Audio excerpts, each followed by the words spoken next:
That might be one of the greatest KOs I've ever seen in my life. Well, he looked like his leg was hurt. He was fading. But Hayden saw it and just started to let everything go, and Izzy put him out. Wow. Woo! What draws attention in our beloved sport more than a rivalry? And if there is also a mutual animosity or a competitive element? Yes, dear friends, when fighters cross paths in the octagon more than once, it almost always promises to provide us with vivid emotions and adrenaline. And when one of the fighters avenges an upsetting defeat, such moments immediately sink in our memory and stay there forever. So today we're going to talk about the top 5 best performances in rematches. Please don't forget about the likes, comments with forewords, and subscribe to the channel. Here we go. Number 5. Quinton Jackson vs Wanderlei Silva. The first rivalry we are going to talk about today dates back to 2003. Then, on March the 16th, a still young and promising Rampage, after beating Kevin Randleman, called out the champion in the face of the Axe Murderer. That motherfucker hit hard. I want you, boy. It's gonna be me and you. Prior to meeting Wanderlei Silva, Quinton had 3 successful fights. After the win over Chuck Liddell in November of the same year, he shared the octagon with merciless Brazilian. However, he couldn't beat Prime Wanderlei. Silva won that fight in one-sided fashion without even a hint at some sort of competitiveness. It was all over in the very first round after vicious knees to the head. Time, it's Brazil, they play soccer there. He knows what to do. And now the two are exchanging. Rampage got his rematch opportunity only 11 months later. By the end of October 2004, Quinton returned to the winning path and added 2 more names to his resume. In the main event of the evening, these two collided once again. This time, Jackson demonstrated an evident progress compared to the previous fight. However, the outcome remained the same even at the second attempt.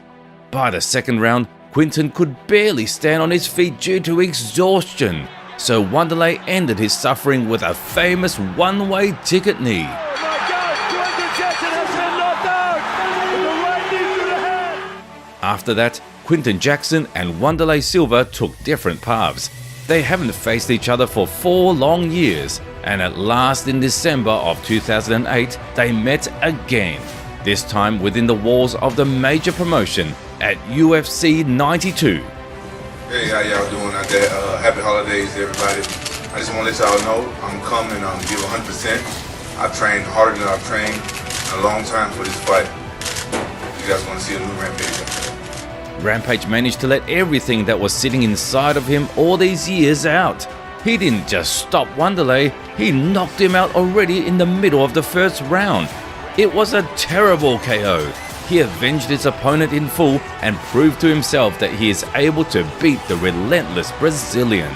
You know, it's hard for me to put it in words, you know, because I really hate losing. I know everybody does, but, you know, especially when you know you can beat that person. You know, the first time I fought him, you know, I was like, man, I got to fight 2 of the best people in the world. I had to fight Chuck Liddell, then I had to fight, you know, Wanderlei, and it was like the hardest thing in my life I was ever going to do. And I had a perfect game plan, was to beat the hell out of Chuck Liddell, then go and beat Wanderlei by decision, ground and pound. And I felt like I was doing that in pride, and you know, and I thought it got taken away from me when they stood us up, and it really messed me up mentally. So the next time I fought him, you know, saying I had some more personal things going on in my life, and I should have pulled out of the fight after, you know, things happened. But I'm a soldier. I kept entering, and he knocked me the hell out, and you know, and that played a big part in my mind for this training for this fight. I'm like, this guy, you know, destroyed me twice. In 2018, 2 legendary veterans clashed in the cage of Bellator. In the conclusion of 2 incomplete rounds, Rampage got the job done once again via TKO. Jackson lands the jab. Right cross. It's all Rampage. Rampage evens the series at 2 wins apiece. Rampage Jackson. Mamma mia! And now their score is 2-2. Number 4. Luke Rockhold vs Michael Bisping. Next, we have a rivalry that at its time made a lot of noise in the middleweight division. By November of 2014, Count was not doing very good in the UFC. He had a record of 25 wins and 6 losses, and recently was alternating successful performances with defeats literally one by one. On the other side of the division, young prospect Luke Rockhold had a record of 12 wins and 2 losses. He was a breath of fresh air for the weight class and had decent chances to conquer the title. Michael Bisping happened to be one of these stepping stones on the way to the set goal. These two shared the octagon for the first time in the main event of the evening in November's Fight Night. Very accustomed to one-round fights myself too. 10 of those have finished in the first round, and this will be my 11th. Well, I have 15 first-round finishes compared to your 10, just for the record there, Lukey boy. And I'll make it 16 just to use your line. As you know, the first meeting between Michael Bisping and Luke Rockhold mostly matched the expectations of the majority of people. The young prospect confidently got the job done and stopped the veteran already in the beginning of the second round via vicious guillotine. Better man won tonight, and congratulations to him. All the best. I still love what I do. Still love this. You know, I'm a fighter. I was born a fighter. I'll always be a fighter. And while there's a pulse and a beat in my heart, I'll still fight. I love doing this. After that, they went the opposite ways for 19 months. By that moment, Luke Rockhold earned 2 more victories and finally became the UFC middleweight champion. The Count was also busy and added 3 decision wins to his resume. By June of 2016, it was planned to organize a rematch between Luke Rockhold and Chris Weidman for the title, but the latter got suddenly injured, and as you know, Bisping accepted the fight on short notice at the 199th event. Listen, Luke's an incredibly tough guy. I know he is, you know, and I know he has a victory over me, but every fight is different. He ain't Superman, you know, he's just a human being, and when he's led on the floor and he's looking up at me and he's all dazed, he's going, shit, that guy just walked in on 2 weeks' notice and took my belt. And the Count was right. He came out relaxed and beat Luke Rockhold inside 3.5 minutes via first round knockout, as he promised. Oh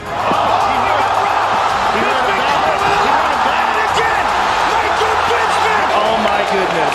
Oh, I don't know. Some say revenge is sweet. I disagree. I think it's better than sweet. Moreover, Bisping became the world champion at 37 and had a revenge on Luke Rockhold for a stoppage loss. This guy deserves nothing but respect. Number 3. Stipe Miocic versus Daniel Cormier. Now we have one of the most epic trilogies in the heavyweight division. In their time, Daniel Cormier and Stipe Miocic delivered us 49 minutes of beautiful technique and 2 spectacular knockouts. But first things first. By July of 2018, when Stipe Miocic broke the record and defended his championship 3 times in a row, DC expressed his desire to move up.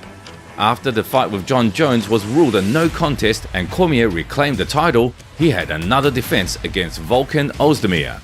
An intriguing and exciting matchup for unification of 2 belts happened in the main event of the evening at UFC 226. Yeah, this is the biggest fight of my career. I'm fighting the most successful UFC heavyweight champion of all time, the baddest man on the planet. So nothing I've done to this point is bigger than this. Now, the reality is, these guys, all great guys, they're sitting up here in a national fight week, and it's a big deal for them, but this is where I've lived. I've lived in these moments since I first started fighting. It's just another fight to me. Saturday, I go fight Stipe, great fighter, great champion, but I win again. The end of the night early, I mean, that's the way to go. I mean, who doesn't want to get a knockout and go home early, unscathed? I'm going to do whatever I got to do. If it's going to be knockout, decision, submission, I don't really care. I'm going to get my hand raised. That's all I'm looking for. The fight between 2 best athletes of their time made a lot of noise in the fighting community, and the first round finish from the light heavyweight king exceeded all fans' expectations. With half a minute left in the round, Daniel Cormier stopped Stipe Miocic from the clinch and became the double champion of the world's best league. Oh, it sucks. Losing is not fun. I mean, losing is not fun at all. I mean, it sucks. But, you know, in perspective, I look at it. I'm going home right now. My beautiful wife is having my child.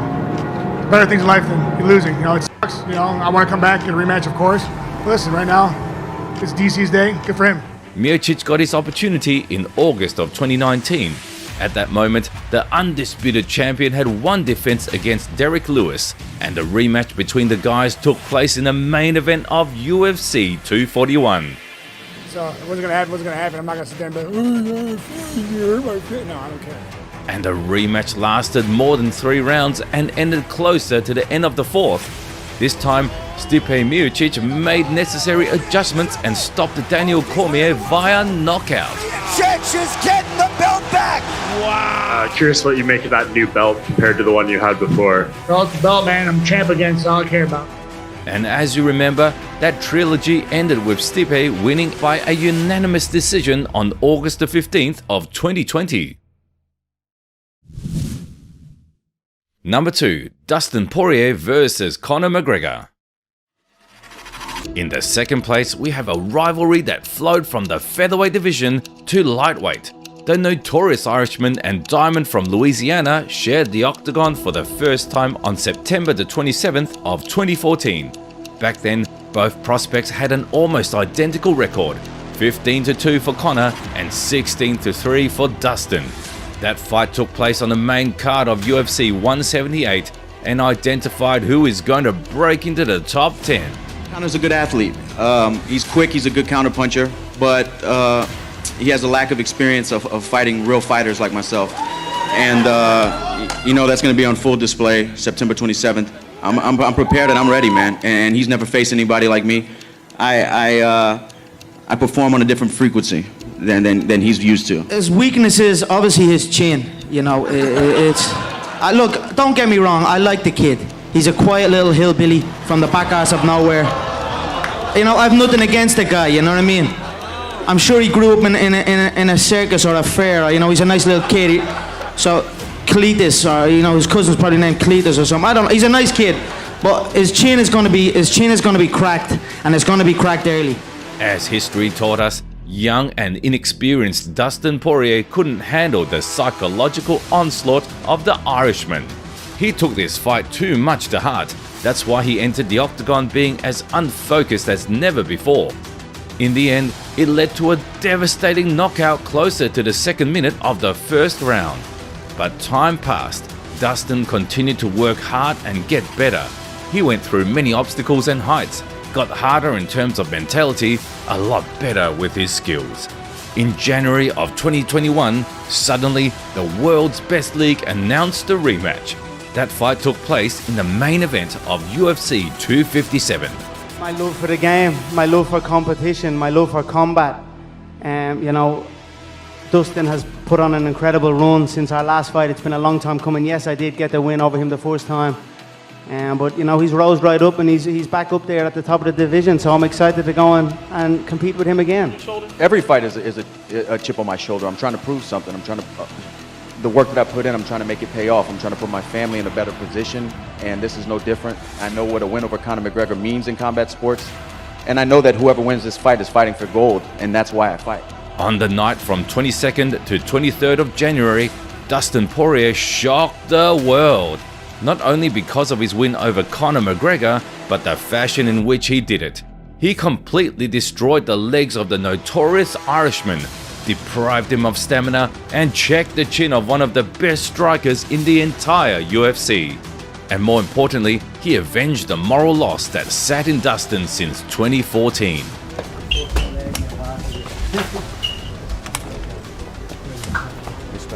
Even though Poirier was written off by everybody, he never gave up and hung his head down in his journey. He answered each and everybody with a clear pattern. Working ethic and hard labor always dictates the rules. Eventually, he won the trilogy against an impudent Irishman and went down in history as the first man that managed to knock McGregor out. Number 1. Israel Adesanya versus Alex Pereira. Who would have doubted that the rivalry between the last stylebender and the Brazilian Poatan would be at the number 1 spot? We also think that. But let's get things in order. That duo of the Nigerian New Zealander and the Brazilian not that long ago produced a unique precedent in the history of mixed martial arts. As you very well know, these guys fought in kickboxing, where Pereira won twice. A couple of years later, when Adesanya already became the UFC champion and cleared out the middleweight division, he followed his steps and soon arrived to the UFC. Alex got to Israel in just 1 year. Their MMA fight happened on November the 12th of 2022 in the main event of the UFC 281. Honestly, the moment that he find out that I signed right here, I believe that he's already been worrying about, because he knows of my potential, he knows how far I can get. As we all remember, Pereira managed to shock the community on that night. Despite losing the fight by points, the Brazilian managed to get himself together and beat Adesanya via TKO in the final round. What's the emotion? I'm grateful. Oh, thanks, David. I'm grateful. What a life, what a moment. And crazy, isn't it? Like, similar to the last time, same story. It's crazy, but yeah, I was fine. First thing I said to you, Joe, the ref, was I was fine, because I was still lucid. I was in there, but yeah, shit happens. The news about the immediate rematch happened in the media only at the end of January of this year. The reason was that Izzy wanted to take some time off and reconsider important things. When it became known that the fourth attempt to organize the rematch, if you take into account the fights in kickboxing, will happen on April the 8th at UFC 287, the attention of the upcoming tournament tripled. Because despite many expectations and people's opinions, Adesanya looked extremely confident and as focused as ever. This time he channeled an unshakable confidence that could be seen with the naked eye. How do I break down a fight like that? I know what works for me. I know how I can beat this guy. I know every time I fight this guy, I'm dominating him, I'm beating him, and then he has this special ability to recover and put his foot on the gas. So I have to find a way to take him out of the driver's seat, which I will. Well, I don't know about the expression, but I do know how to beat him. I do know how he fights. I do know how he works. So I do know how to beat him. Everything. Orúkọ mi ní Israel, Bọ́lá Tèmítáyọ̀ ọdún ayọ̀ Olúwafẹ́mi Owólabí, Adésanya, ọmọ ọba ni mí. Tomorrow is one and done. The last stylebender, ladies and gentlemen. In the end, the last stylebender did to Poulton what he was dreaming of for the last couple of years and what nobody else could. In just 2 incomplete rounds, he knocked the Brazilian out cold. He immobilized and froze Alex Pereira like Elsa in a vivid and, most importantly, spectacular fashion. I remember, so the first time he knocked me out in Brazil, his son came into the ring and then started to just lie dead next to me. And I'm like, I'll whoop your ass if your dad don't do it for you. But then, yeah, I looked for his kid and I pointed at him and I saw him and I was like, hey. Just to remind him. I saw him backstage, we're cool. He's a great champion. He's a warrior. He is his story, bro. I mean that. I'm the antagonist in his story. He's a beast, man. Coming from where he's come from, the adversities he's been through in his life to get to where he's gotten now and taking me out the way he has. It's a fucking beautiful story for him. But like I said, tonight, it's not about his story. It's about my story, which is history. As it was the case with Diamond, the last stylebender was also underestimated by the fans. They openly expressed that Adesanya cannot stop the Brazilian, mentioned their score of 3-0 and laughed at him. But now these talks are over.